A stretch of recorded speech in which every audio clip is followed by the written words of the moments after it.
There's a lot of work to do.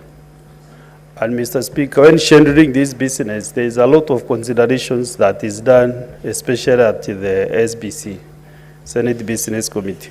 So, Mr. Speaker, when our CS postpones appearing before the House this very morning, when we have scheduled business already, to me, Mr. Speaker, I think if we go that route, then we'll be disrespecting this Honorable House.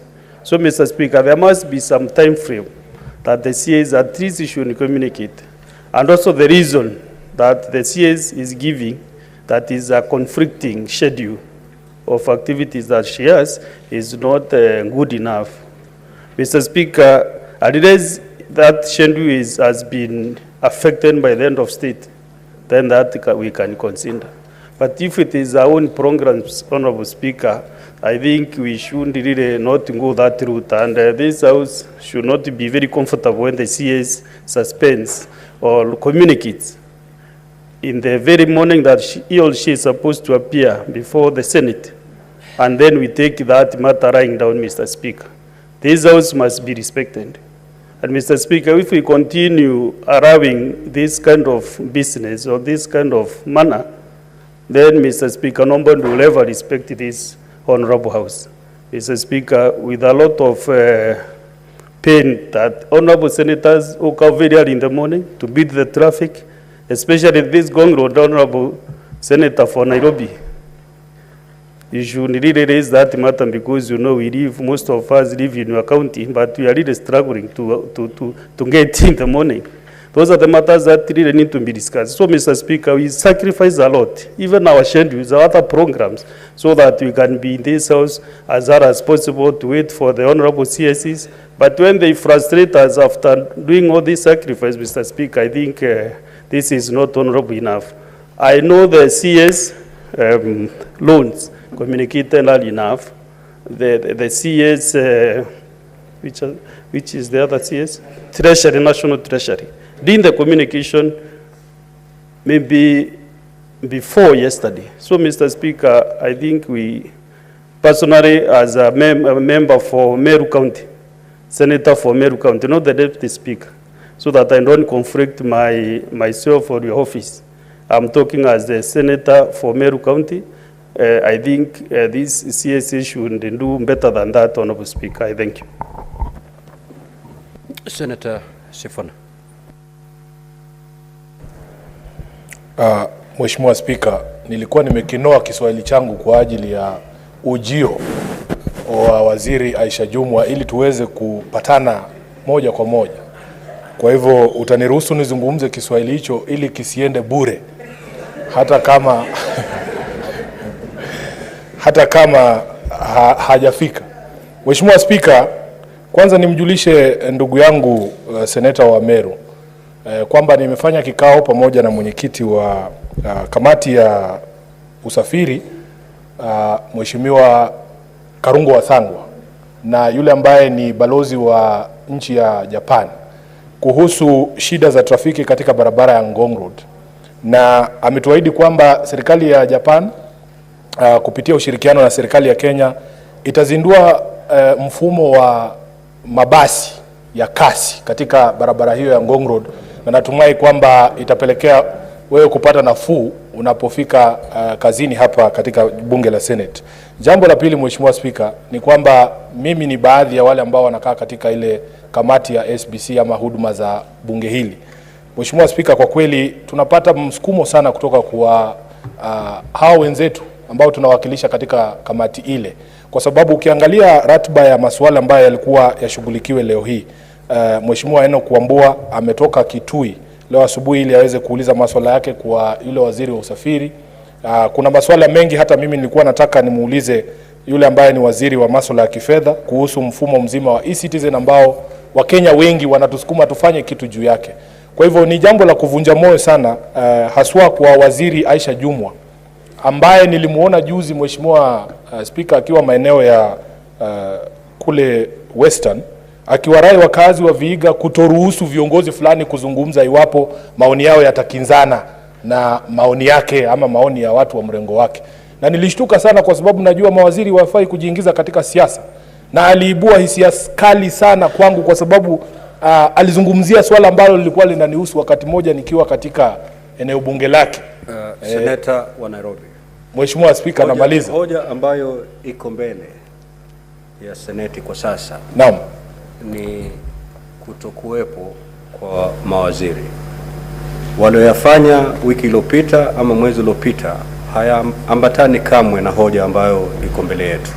Nimekuelewa Mheshimiwa Spika. Uzungumze pengine unashtumu vikali ama ndo nachanga huo ukali yani Spika, tafadhali. Unaanzia mbali sana. Kwa dakika moja tu nimalize. Umeanzia mbali.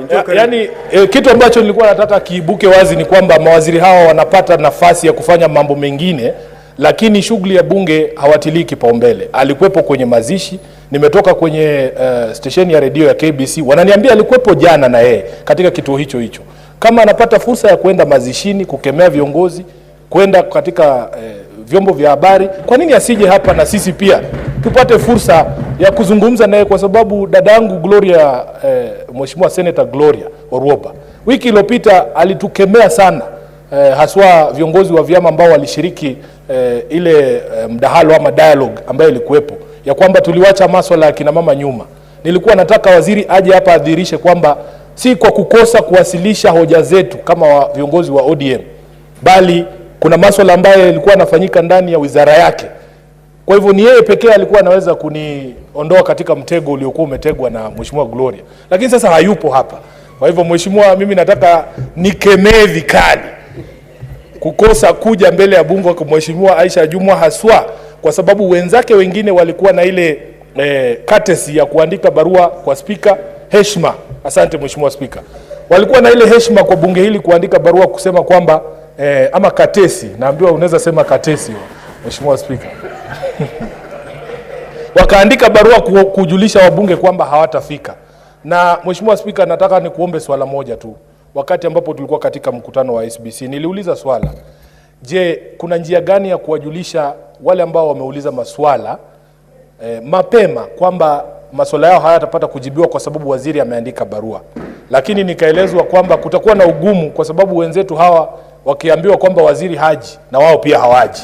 Tunataka tu tungependa Mheshimiwa Kadhuri Murungi apambane na hali yake kule Ngong Road, afike hapa hata kama waziri hayuko tuweze Senator Wameru, hoja ya nidhamu yako ni niko kwenye hoja ya nidhamu.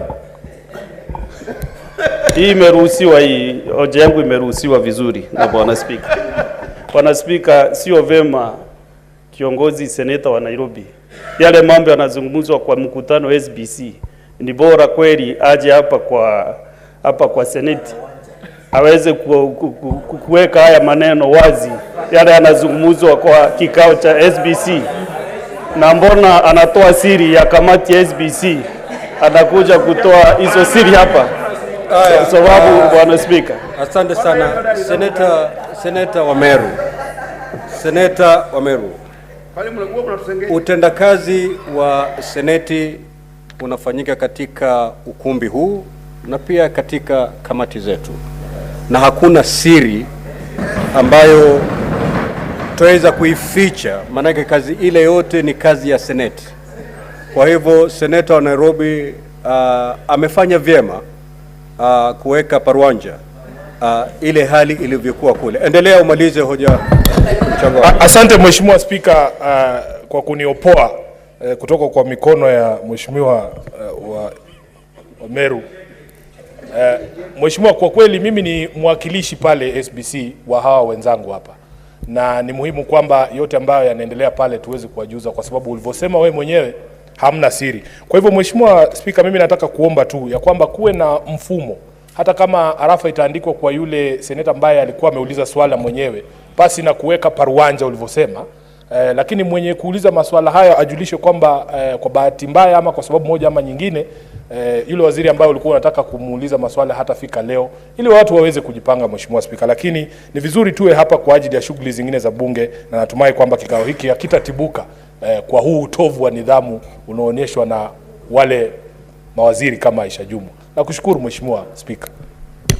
Senator Boni. Thank you, Mr. Speaker. Mr. Speaker,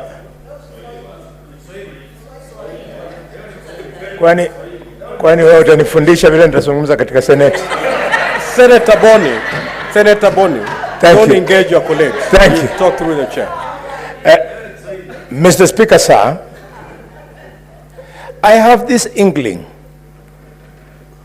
that the minister who has failed to come rudely this morning is holed somewhere following these proceedings now, just to see how we are going to handle her case. And I want to request you, Mr. Speaker, sir, that you allow the House to exercise Standing Order number 51D. And because the minister is watching these proceedings, 51D, Mr. Speaker, states that the Senate may, where a cabinet secretary fails without reasonable cause to appear and respond to questions under this part, move a motion to censure the cabinet secretary.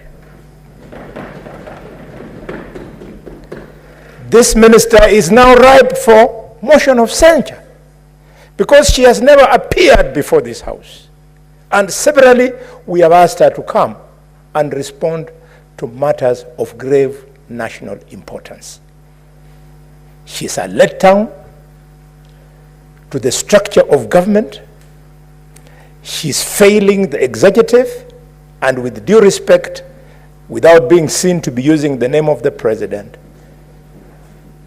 I put it to the president that this is dereliction of duty. This minister is not fit to hold public office. If she was, she would not have failed to find time to be here this morning, and last week find time to go and consult with the leader of the opposition in waiting at his Capitol Hill office. Why does she choose to transact matters on gender, 2/3 rule, at Capitol Hill, and she cannot come and appeal the same, for the same in this House? Mr. Speaker, you must use the vast powers in your possession. You protect the integrity of the Senate. A minister cannot believe that she can hold us at ransom. There are so many young women. There are so many middle-aged women. There are so many women of advanced age, Mr. Speaker, who are fit to serve this country as minister. Thank you, Mr. Speaker. I rise under Standing Order number 105 on statement of fact, Mr. Speaker. Mr. Speaker, the good senator from Malinya, the senator of Kakamega, has indicated that when the minister went to Capitol Hill, the minister was transacting on particular agenda, which he has said was agenda about women. Can he prove to this House that is privy to the conversation that took the minister to Capitol Hill, whether there were formal conversations or informal conversation, and whether indeed he is privy to the agenda? Senator Eddie, yes. Let's have time to transact business. You know, there was a press conference after the meeting, and everything is in the public domain. So, just conclude, Senator. Mr. Speaker, I want to appeal to the young senator from Migori. Don't appeal, just proceed to conclude your Yes, remarks. that if we must defend certain positions, let us defend them reasonably. I've already told him that, Senator. Thank you. Just proceed. Thank you, Mr. Speaker. Mr. Speaker, we worked so hard to form this government. You and I, and many others, we were not working hard so as to allow people in office, people who would then, Mr. Speaker, be tiptoeing in and out of office. We wanted people to stamp their authority so that our women, in fact, I believe, what is the name of, yes, Senator Gloria, I think she's the youngest in the House. She should be appointed the minister in place of this mama who doesn't have any idea of how important it is to appear before this House. Oh, Miraj is the youngest. She was quarreling me, that's why I did not. If you're done, kindly take your seat. Senator Enoch Wambua.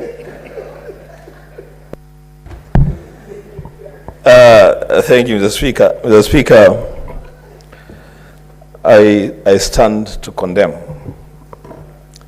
in the strongest terms possible this trend that is actually gaining root in this House, that cabinet secretaries decide whether to attend committee meetings or plenary, and they know somehow that they can get away with it. Mr. Speaker, I have argued elsewhere, and I want to argue here, that we are the people, we are the leaders, to give this House the dignity that is due to it. And it will not happen, Mr. Speaker, if we entertain a situation where honorable senators wake up early on Wednesday morning, fully aware that they are coming to interact with cabinet secretaries on matters related to dockets that these cabinet secretaries had. And out of 3, not a single CS shows up. The Speaker, in other jurisdictions, something would give. In other jurisdictions, the Speaker, the chair would stamp the authority of this House and demand that if there is a cabinet secretary within the boundaries of this country, they must appear before this House in the next 30 minutes, and that would happen. Mr. Speaker, this casual way of dealing with the Senate, and we are not even overreaching our mandate as a Senate. The Constitution, not even our standing orders, the Constitution is very clear. Article 153, on the decisions, responsibility, and accountability of the cabinet. It states very clearly in black and white that a cabinet secretary, I'm reading verbatim, Article 153(3), that a cabinet secretary shall attend before a committee of the National Assembly or the Senate when required by the committee and answer any question concerning a matter for which the cabinet secretary is responsible. Mr. Speaker, that statement is explicit as explicit can get. The decision by the cabinet secretary for roads, that's where I'm going to begin, because I have 2 questions that are listed for a response from the CS responsible for roads. Mr. Speaker, the CS for roads knows very well, wherever he is, that the matters that I'm raising, those questions, are matters that he addressed himself to when he was a senator in this House representing Elgeyo Marakwet.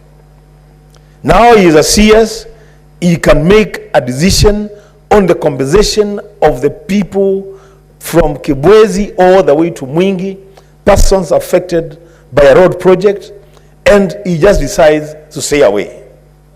The Speaker, I take great exception to that decision.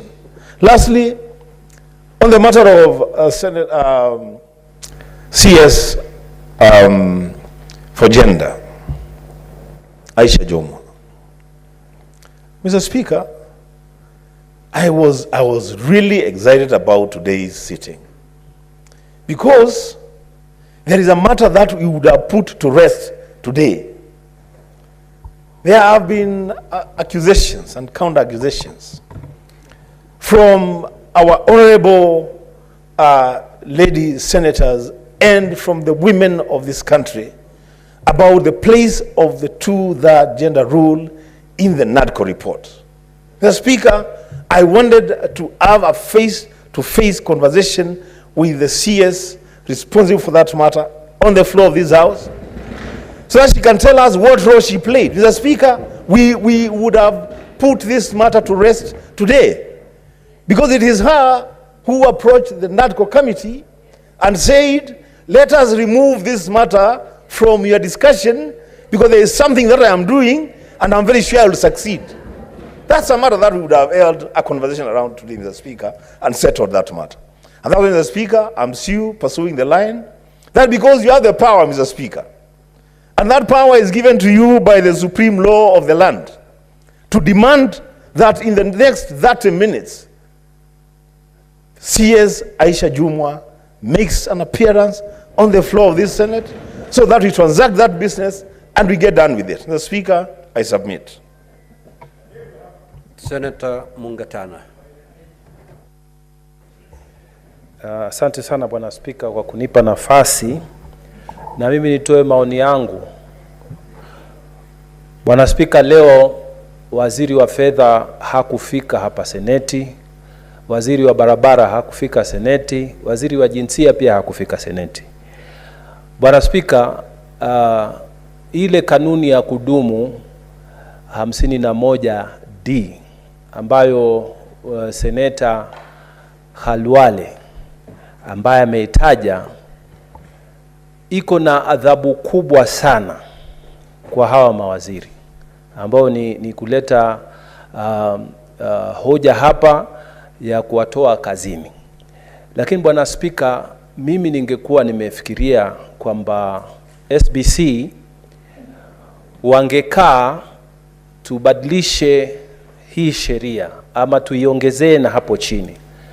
Mbali na kutumia nyundo kuua inzi, Bwana Spika, tungeweka kwamba iwe ni automatic ama ni mtu akikosa kufika kwa mara ya kwanza, Spika bila kuuliza swali ni $1,000,000. Mara ya pili ni $5,000,000 na mtu analipa mwenyewe, waziri analipa mwenyewe. Mara ya tatu ndio hii kanuni ya kudumu 51D iletwe hapa hoja. Na nilikuwa naomba wale wenzetu ambao wanakaa kwa SBC tutengeneze kitu ambao tunaweza kuitumia. Iwe ni automatic, sio lazima speaker akitoa ruling. Umekosa ni $1,000,000. Ukiwa umekosa mara pili ni $5,000,000. Mara ya tatu ni hoja. Iwe ni automatic, sio kitu ambao tunakuja kudebate. Hivi Bwana